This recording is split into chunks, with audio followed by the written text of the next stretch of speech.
लेकिन हम कहते हैं हमारे पास अब पोस्ट गैंग्लियोनिक से हम कह रहे थे कि बात हम कह रहे थे कि ग्रेड हमारे पास जो है ना वो जा रहे होते हैं पोस्ट गैंग्लियोनिक होते हैं। तो हम कहते हैं कि उसको हमारे पास कभी ऊपर या नीचे हमारे पास कोई सप्लाई इस तरह से करनी है, लेकिन उसने साइनैप्स एक दफ़ा कर लिया तो वो दोबारा साइनैप्स नहीं करेगी, सिर्फ उसके फाइबर्स हमारे पास मूव कर सकते हैं। हमारे पास टाइप सी फाइबर्स होंगे ग्रेमाया से। जैसे हम कहते हैं हमारे पास फर्स्ट ब्लड वेसल्स के लिए, हमारे पास स्वेट ग्लैंड के लिए या पाइलोइरेक्टर जो फाइबर्स होते हैं मेनली, वो हमारे पास दोबारा back into the chain ganglia जा रहे होते हैं। अब हमारे पास यहाँ पर जो है ना उन्होंने सप्लाई दी हुई है कि हमारे पास जो T1 लेवल पे हमारे पास ऑटोनॉमिक होंगे मेनली हेड को सप्लाई करेंगे, T2 वाले नेक को, T3 टू T6 थॉरक्स को, T7 से T11 हमारे पास एब्डोमेन को, T12 वाले हमारे पास लेग को सप्लाई करेंगे। फिर हमारे पास एक बहुत अच्छी मजे की चीज़ है हमारे पास जिसको हम कहते हैं हमारे पास एड्रिनल मेडुला। एड्रिनल मेडुला भी हमारे पास ये एक गैंग्लियन की तरह ही एक्ट करता है, क्योंकि यहाँ पे हमारे पास जो फाइबर्स होते हैं वो साइनैप्स कर रहे होते हैं। ठीक है, जब हमारे पास यहाँ पे सिंपैथेटिक फाइबर्स हमारे पास आके साइनैप्स करते हैं और हमारे पास यहाँ पर रिलीज़ करा रहे होते हैं एपिनेफ्रिन और हमारे पास नॉर एपिनेफ्रिन। ठीक है, हम कहते हैं हमारे पास जब यहाँ पे साइनैप्स हो रहा होता है, फिर इसके जो आगे हमारे पास ये प्री गैंग्लियोनिक आया,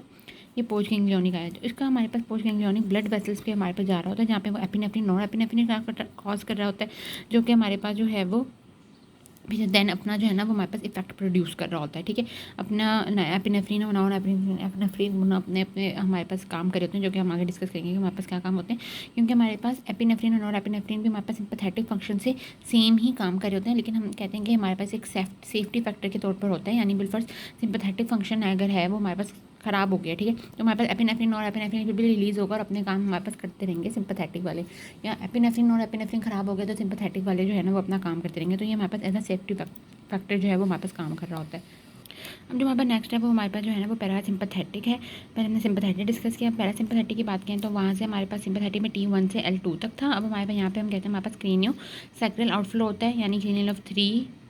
7, 9, 10 और S1 से हमारे पास S4 तक होता है। हमें 75% हमारे पास पैरासिम्पैथेटिक फाइबर्स होते हैं, ये हमारे पास वेगस नर्व जो होती है 10th क्रेनियल वो ले जाती है एब्डोमेन एंड थॉरक्स में। 3 हमारे पास pupillary sphincter and ciliary muscles में लेकर आ रही होती है, ये हमारे पास पिपल की लाइक डायलेशन या कंस्ट्रक्शन वगैरह जो होती है उसमें हमारे पास हेल्प करेगी काम। ठीक है, 7 हमारे पास लैक्रिमल नेजल एंड सब मैंडिबुलर ग्लैंड में हमारे पास सिक्रीशन हमारे पास जो है वो कॉज करवाएंगे, और 9 जो है वो हमारे पास पैराटाइड ग्लैंड को सप्लाई करेगी, वहाँ पर हमारे पास उनकी सिक्रीशन करवाएगी। अगर हम S1 S4 की बात करें तो हम कहते हैं हमारे पास colon, rectum, urinary bladder, ureter external genitalia, इनमें जो भी हमारे पास नर्व अपनी सप्लाई करेगी और फिर वहाँ पे हमारे पास अपना रिस्पांस जो है ना वो शो करवाते वाली है। अगर हम इसकी बात करें तो उसके जो प्री गैंग्लियोनिक फाइबर्स होते हैं वो लॉन्ग होते हैं, जबकि सिंपैथेटिक के हमारे पास शॉर्ट थे, और पोस्ट गैंग्लियोनिक शॉर्ट फाइबर्स होते हैं, यानी इनके हमारे पास जो गैंग्लियाज होते हैं वो हमारे पास प्रेजेंट होते हैं नियर इफेक्टर्स, यानी यहाँ पे हमारे पास इफेक्टर्स प्रेजेंट होंगे, जहाँ पे इसने एक्ट करना है उसके हमारे पास करीबी कहीं प्रेजेंट होंगे। ठीक, गैंग्लियोनिक जो है वो हमारे पास at the synapse acetylcholine release करते हैं, और पोस्ट गैंग्लियोनिक भी एसिटाइलकोलिन ही हमारे पास रिलीज़ कर रहे होते हैं, जबकि वहाँ पे हमारे पास वो नॉरएपिनेफ्रिन रिलीज़ कर रहे थे। हम कहते हैं मेनली हमारे पास जो बात की कि हमारे पास post ganglionic wall of the organ में ही हमारे पास कंपेरिजन हमारे पास प्रेजेंट हो रहा होता है। ठीक है,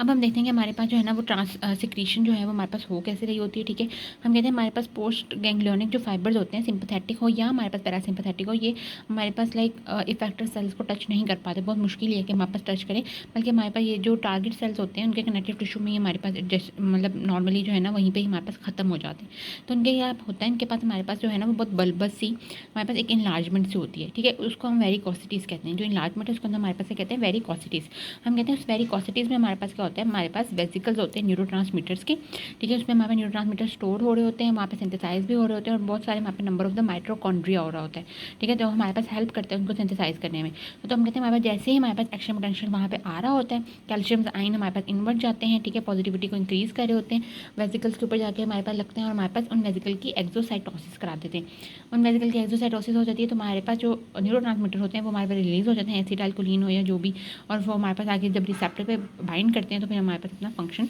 दिखाते हैं। फिर हम कहते हैं हमारे पास सिंथेसिस जो है वो किस तरह से होती है, एसिटाइलकोलिन और नॉरएपिनेफ्रिन ही हमारे पास दो मेन हमारे पास जो है वो इसमें न्यूरोट्रांसमीटर हैं। हम कहते हैं हमारे पास एसिटाइल कोई हमारे पास कोलिन के साथ अटैच होता है, कोलिन एसाइल ट्रांसफरेज एंजाइम की प्रेजेंस में, और हमारे पास एसिटाइल कोलिन बना देता है, जबकि एसिटाइल कोलिन हमारे पास एसिटाइल कोलिनेस्ट्रेज की प्रेजेंस में कोलिन एसिडेट आयन और CO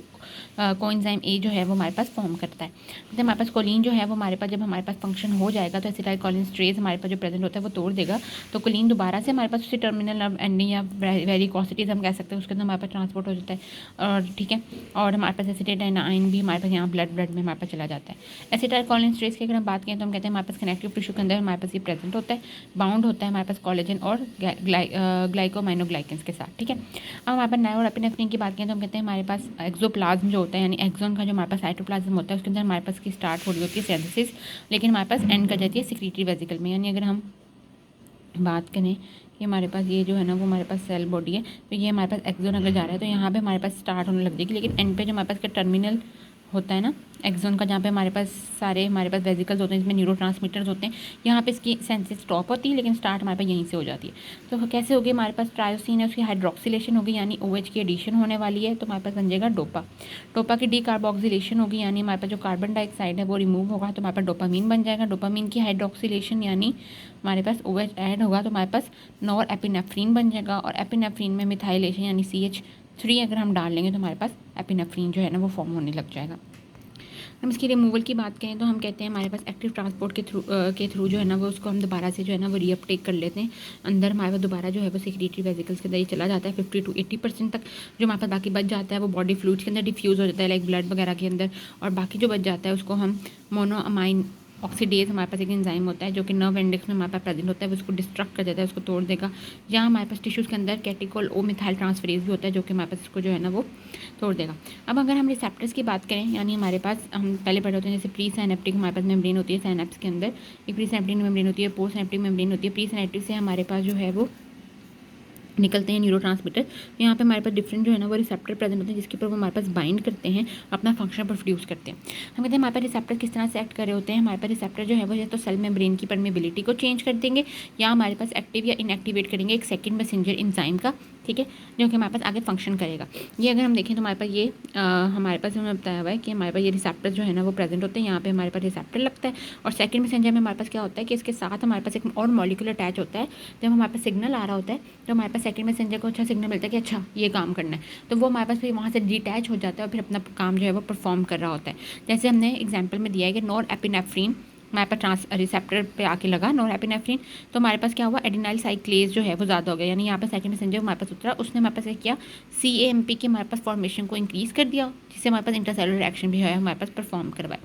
और सेल मेम्ब्रेन की परमेबिलिटी की बात करें तो वो तो ईजी सी है कि डिफरेंट हमारे पास जो ओपन आइन जो है वो हमारे पास कर देगा। जैसे बिलफर्ज अगर उसने एक्साइटेशन करवानी है, अगर उसको सिग्नल मिलेगा एक्साइटेशन कराओ, तो वो क्या करेगा, सोडियम चैनल्स को ओपन कर देगा और कैल्शियम चैनल्स को ओपन कर देगा, ताकि हमारे पास पॉजिटिव आइन अंदर है और एक्साइटेशन हो। और अगर इसे इनहिबिशन कॉज करानी है तो हमारे पास पोटाशियम आइंस को ओपन कर देगा, ताकि हमारे पास पोटाशियम जो है वो बाहर जाए, क्लोराइड को भी ओपन कर देगा ताकि क्लोराइड इन आए और हमारे पास इनहिबिशन हो। अच्छा, अब मेन हमारे पास बात है कि हमारे पास एसिटाइलकोलिन आ जाए, या हमारे पास नॉरएपिनेफ्रिन है, एपिनेफ्रिन है, या गाबा है, या कुछ भी, ये हमारे पास जो है ना वो एक्साइटेटरी या इनहिबिटरी न्यूरोट्रांसमीटर्स नहीं होते। यही हमारे पास मिस नंबर है कि हम इसको जो है ना वो एक्साइटेटरी या हमारे पास कह रहे होते हैं, बल्कि जिस टाइप ऑफ द रिसेप्टर्स के ऊपर वो अटैच हो रहे होते हैं वो हमारे पास एक्साइटेटरी या इनहिबिटरी होता है। ठीक है, अगर वो हमारे पास बिलफर्ज जैसे हमारे पास गाबा है तो वो हमारे पास गैबर्जिक रिसेप्टर्स के ऊपर ही अटैच होने वाला है, ठीक है, और किसी पे हो नहीं सकता अटैच। लेकिन अगर ये बिलफर्ज हमारे पास एसिटाइलकोलिन जिन रिसेप्टर्स पे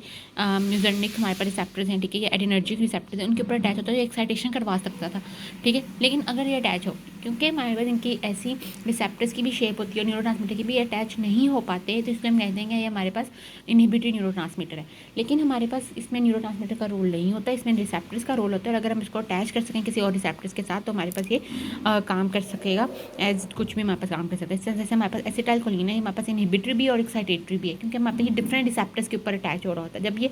हमारे पास मतलब लाइक किसी पे एक रिसेप्टर पे अटैच होगा तो इनहिबिटरी इफेक्ट प्रोड्यूस करेगा, दूसरे पे होगा तो हमारे पास एक्साइटेटरी इफेक्ट प्रोड्यूस करने वाला है, ठीक है। अब हमारे पास जैसे हमने एसिटाइलकोलिन के हम रिसेप्टर्स देख लेते हैं, तो हम कहते हैं हमारे पास एसिटाइलकोलिन के जो हैं वो दो तरह के रिसेप्टर होते हैं, मेजर्निक रिसेप्टर्स एंड निकोटेनिक रिसेप्टर्स। इसमें भी हमारे पास जी प्रोटीन हमारे पास एक इन्वॉल्व हो रहा है, यानी सेकंड मैसेंजर एक तरह का हो रहा होता है। हम कहते हैं हमारे पास ये ऑल इफेक्टर सेल्स के अंदर प्रेजेंट हो रहे होते हैं, जो कि हमारे पास पोस्ट गैंग्लियोनिक कॉलिनर्जिक न्यूरॉन से हमारे पास स्टिमुलेट हो रहे होते हैं, ठीक है, यानी और हमारे पास ये सेकंड मैसेंजर का सिस्टम होता है, यानी इसमें हमारे पास जो सेकंड मैसेंजर होता है ना वो जी प्रोटीन होता है, उसको इन्फॉर्मेशन होता है, जी प्रोटीन हमारे पास जो है ना वो होता जाता है अंदर इंटरसेलुलर एक्शन परफॉर्म करवाता है। फिर हम कहते हैं हमारे पास निकोटिनिक, ये लाइगेंड गेटेड आयन चैनल्स होते हैं, यानी जो हमने पढ़ा था पहले कि सेल मेम्ब्रेन की परमेबिलिटी चेंज, ये वो वाला काम इसमें हमारे पास यहाँ पे करना है। Autonomic ganglia and neuromuscular junction जो होती हैं यहाँ पे हमारे पास प्रेजेंट होते हैं मेनली, ठीक है। फिर हमारे पास एडिनर्जिक यानी एपिनेफ्रिन नॉन एपिनेफ्रिन के जो रिसेप्टर्स होते हैं उनको हम एडिनर्जिक रिसेप्टर्स कहते हैं। ये हमारे पास दो तरह के होते हैं, अल्फा एंड द बीटा। ये हम कहते हैं हमारे पास जी प्रोटीन यूज़ कर रहे होते हैं, ये भी हमारे पास जी प्रोटीन यूज़ कर रहे होते हैं। बीटा में हम कहते हैं हमारे पास आगे फर्दर हमने बीटा 1 बीटा 2 बीटा 3 किया हुआ है। हम कहते हैं हमारे पास जो नॉन एपिनेफ्रिन है ना, ये मेनली हमारे पास अल्फा रिसेप्टर्स को एक्साइट करते हैं, जबकि नॉन एपिनेफ्रिन बीटा रिसेप्टर्स को इतना ज़्यादा एक्साइट नहीं करते। ठीक है। Epinephrine excite it like beta, like epinephrine हमारे पास दोनों को जो है ना वो इक्वली हमारे पास एक्साइट कर रहा होता है। नॉर एपिनेफ्रिन अल्फा को ज़्यादा जो है वो हमारे पास कर रहा होता है। ठीक है। फिर हमारे पास होता है आइसोप्रोपाइल नॉर एपिनेफ्रिन, उसका हम कहते हैं हमारे पास बीटा रिसेप्टर्स पर बहुत स्ट्रॉन्ग एक्शन है, जबकि हमारे पास अल्फा रिसेप्टर्स के ऊपर इतना स्ट्रॉन्ग रिएक्शन, बल्कि कोई भी रिएक्शन है ही नहीं। ठीक है। तो ये हमारे पास सारे इसके रिसेप्टर्स वगैरह थे।